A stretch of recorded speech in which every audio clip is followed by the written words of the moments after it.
26/5/2025 திங்கள்கிழமை அமாவாசை. திங்கள்கிழமையும் சிறப்பான நாள்.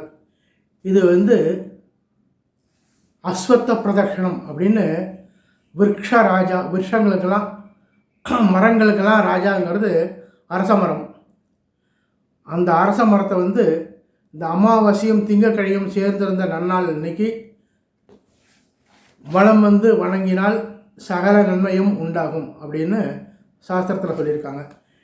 இது அரச மரம் மட்டும் இல்லாமல் அரசும் வேம்பு சேர்ந்துருந்தால் ரொம்ப ரொம்ப விசேஷமான இடம். பெரும்பாலும் கோயில்கள் பக்கத்தில் அரசு வேம்பு சேர்ந்துருக்கும். அந்த இடத்துல ஒரு விநாயகர், ஒரு நாகர்லாம் கூட வச்சுருப்பாங்க. அந்த இடம் ரொம்ப சிறப்பான இடம். அந்த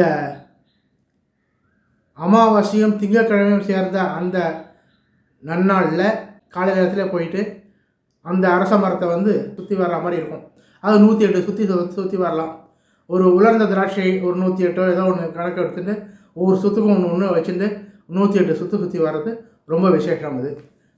அப்புறம் அந்த திராட்சையை எடுத்துகிட்டு அதுக்கப்புறம் பழங்கள் அதெல்லாம் திராட்சையை சேர்த்து நிவதி மட்டும் 4 பேருக்கு பிரசாதமாக கொடுக்கலாம். ரொம்ப ரொம்ப விசேஷமான இடம். இந்த அரச மரத்தில் சுற்றுறது சயின்டிஃபிக்காக கூட சொல்கிறாங்க. அரச மரத்துலேருந்து அந்த பிராணவாயு அதிகமாக வருதுன்னு சொல்லியிருக்காங்க.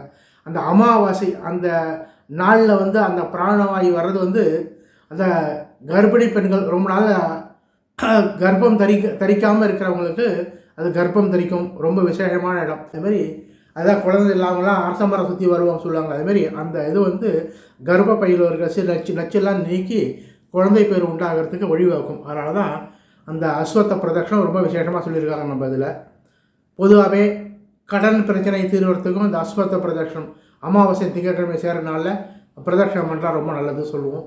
அப்புறம் இந்த அரச மரம் குருவோட சமைத்து தான் அரச சமைத்து சொல்கிறோம். அது குருவோட இதாகவும் இருக்கும். அது குருவோட அனுக்கிரகமும் அருளும் கிடைக்கிறதுக்கு ஒரு வழிவகை. அதனால் அரச மரம் சுற்றி வர்றது அவ்வளோ விசேஷம் அப்படின்னு சொல்லியிருக்கு. பூச நட்சத்திரத்துக்கு உள்ள மரம் அப்படி சொல்லுவாங்க, பால் உள்ள மரம் அப்படின்னு.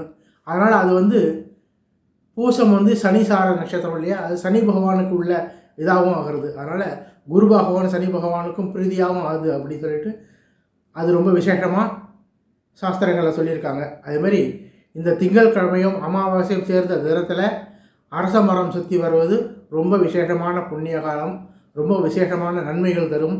அதனால் 108 சுற்று முடிஞ்சால் சுற்றி வரலாம், இல்லைனா 9 சுற்று 7 சுற்று அப்படி சுற்றி வரலாம். அவங்களுக்கு முடிஞ்ச அளவுக்கு செய்வோம். பல பிரச்சனைகள்லாம் தீர்வுன்னு சொல்லியிருக்காங்க அந்த அஸ்வத்த பிரதட்சணம் வருது. அதாவது விஷங்களுக்கெல்லாம் ராஜாவான அஸ்வத்த பிரதட்சணம். அதில் அது சுற்றும் போது சொல்ல வேண்டிய மந்திரம். அதில் அடி பாகத்தில் பிரம்மாவும், நடு பாகத்தில் விஷ்ணுவும், மேல் பாகத்தில் சிவனும் இருக்கிறதா, மும்மூர்த்திகளும் அந்த அரச மரத்தில் இருக்கிறதா ஐதீகம். சுற்றி வரும்போது சொல்ல வேண்டிய மந்திரம் இது: மூலதோ பிரம்மரூபாய, மத்தியதோ விஷ்ணுரூபிணே, அக்ரத சிவரூபாய, விக்ஷராஜாயதே நமஹ. மூலதோ பிரம்மரூபாய, மத்தியதோ விஷ்ணுரூபிணே, அக்ரத சிவரூபாய, விக்ஷராஜாயதே நமஹ.